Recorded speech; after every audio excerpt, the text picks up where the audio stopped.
এটা কতটা মাংস হবে? 4 কেজি 5 কেজি হয়ে যাবে না? 5 কেজি হয়ে যাবে বলো।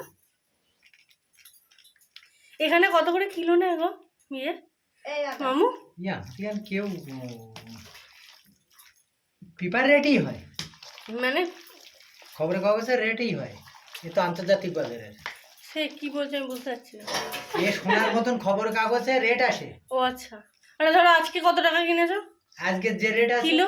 আজকে যে রেট আরে আছে দামটা বলবে তো, কিলোটা কত? আমি কি করে যাই তো মোটামুটি কত আসে সেটা তো বলবে। 220 আজকের বাজারে। আমাদের ওখানে কত জানো?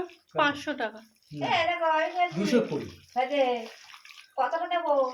আজকের বাজারে 220। আর এনে সব রকম মশলা দিয়ে দিয়েছো? হ্যাঁ, এতে কি সব দিয়েছো? রকম, এতে আছে ধনে, জিরে, হুম। মরিচ আছে, কাঁচা মরিচ না, এটা শুকনো মরিচ আছে, আদা আছে, পেঁয়াজ রসুন, টক দই,